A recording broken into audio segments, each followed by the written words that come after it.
Vous avez été depuis peu nommé manager et vos collaborateurs vous donnent du fil à retordre. Ou vous êtes indépendant et vous avez du mal à driver vos prestataires. Apprenez à manager en 3 vidéos. Comment faire? Let's go! Hello, moi c'est Aurora, je suis italienne et je suis prof d'empowerment au féminin. Ma mission c'est d'aider les working girls à devenir des vrais girl boss, à s'épanouir au travail et dans leur vie de femme. Si les thématiques d'empowerment t'intéressent, suis-moi tout de suite, abonne-toi et n'oublie pas d'appuyer sur la cloche pour ne rater aucune de mes vidéos. Si comme moi, tu es convaincu qu'on puisse être jolie et en même temps mener de front une carrière professionnelle de puta madre ever, abonne-toi aussi à mon Instagram où tous les jours je suis très présente, notamment en stories.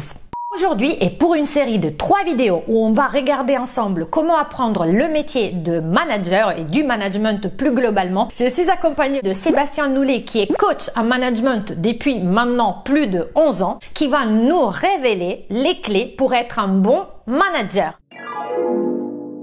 Qui es-tu, Sébastien? Alors, Sébastien Noulet, coach depuis 11 ans. Je suis spécialiste dans la relation humaine dans l'entreprise, donc leadership, management, collaboration, client, tout ça c'est la même mécanique, c'est de la relation humaine, donc spécialisé dans respecte l'autre pour pouvoir travailler ensemble.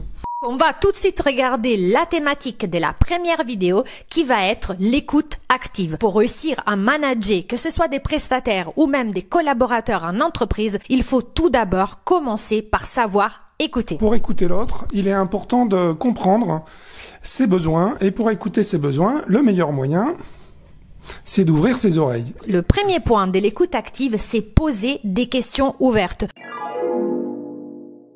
Une question ouverte, c'est assez simple en fin de compte. Si je te dis t'aimes, oui. Ben voilà, c'est une question fermée. Il y a que 2 réponses possibles. Si je te demande qu'est-ce que tu préfères et qu'est-ce que tu souhaiterais avoir, tu prends le risque quand même que le collaborateur parle pendant des heures. Si on veut identifier son besoin, il faut lui permettre de raconter ce qu'il a à raconter. Ça peut prendre des heures au départ, mais plus t'écoutes les gens, de toute manière, plus ils sont habitués à te dire les choses, moins ça dure longtemps. C'est le paradoxe. Comme ils savent qu'ils peuvent te faire confiance, qu'ils vont avoir une oreille attentive, du coup, ils vont directement passer au vif du sujet, c'est ça? C'est tout à fait ça. S'ils ont confiance en moi parce que je leur envoie des signes d'écoute, ils vont raconter tout de suite ce qu'ils ont à raconter plutôt que de tourner autour du pot et que ça dure des heures et des heures. Le deuxième point pour avoir une écoute active, c'est de garder le silence. Pourquoi je dois me taire au fait? Pourquoi tu te tais là? Tu me mets dans la merde. Voilà ce qui se passe. Si tu sais garder le silence, l'autre va combler le silence, puisque le silence pour l'être humain, c'est comme un vide. Si je sais garder le vide, l'autre va forcément le combler en se mettant à parler. Est-ce que toi, tu as des exemples où le fait de garder le silence a débloqué des situations? Parce que moi, ça me mettrait plutôt mal à l'aise que mon manager se taise. Alors, tu te tais pas juste pour te taire. Tu as d'abord posé une question ouverte et après, tu permets à l'autre de prendre le temps de réfléchir à ce qu'il va pouvoir éventuellement te raconter. Et oui, ça le met mal à l'aise, mais ça le met mal à l'aise pour qu'il se mette à parler en fin de compte. Donc ça déclenche les timides à parler. Il y a 2 notions, il y a l'introversion et la timidité, ce sont 2 choses différentes. L'introverti, quand tu lui poses une question, il structure sa pensée dans sa tête. Donc il faut lui laisser le temps de structurer sa pensée pour pouvoir la dire. Donc il y a forcément du silence qui va être plus ou moins court, à l'inverse des extravertis qui réfléchissent à voix haute. Donc eux d'ailleurs, on n'a pas besoin de mettre de silence puisqu'ils le comblent. Et il y a les timides qui n'ont pas confiance en eux, donc qui ont peur de dire les choses. Et le fait de laisser le silence, ça va leur permettre au fur et à mesure de commencer timidement à parler. D'ailleurs, par rapport aux timides, parce que ça peut arriver, hein, si vous êtes manager ou même si vous travaillez du côté technique, par exemple, avec des geeks, par exemple, vous êtes en train de refaire votre site internet, que ces gens-là, ce n'est pas les plus loquaces. Donc, quel est un peu le secret pour mettre à l'aise un timide? Pour mettre à l'aise un timide, le peu qu'il te raconte, il faut lui montrer que tu l'écoutes sans jugement de valeur. Donc, ça s'appelle la reformulation par répétition. Là, tu vas lui répéter son dernier mot ou sa dernière phrase sans jugement. Je suis pas en train de dire c'est bien, c'est pas bien ce que tu racontes, mais juste t'envoyer un signe de confiance, je t'écoute, la preuve, je répète. Et nous venons de spoiler le 3e point, qui est justement le fait de reformuler activement la pensée de l'autre avec des mots différents. Fais-moi un exemple. Par exemple, je sais pas... Tu sais pas? Non, je ne sais pas. C'est-à-dire, tu ne sais pas? En fait, je n'ai pas compris ce que tu viens de dire.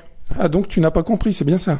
Oui. Voilà, je viens de le faire. Concrètement, vous utilisez des mots différents pour reformuler la pensée de la personne que vous avez en face, et de cette façon, vous allez mettre à l'aise la personne qui vous écoute, car celle-ci déjà verra que vous l'avez vraiment écouté, et en plus de ça, aura d'autant plus confiance car la personne en face a l'air de le comprendre véritablement. Comme on l'a fait dans cet exercice improvisé, je répète ton dernier mot, moralité tu parles, tu continues et tu donnes de plus en plus d'informations, et je repose une question ouverte. T'es pas à l'aise, c'est-à-dire? Et ça permet d'ouvrir à nouveau la parole de l'autre et de lui permettre de s'exprimer pleinement.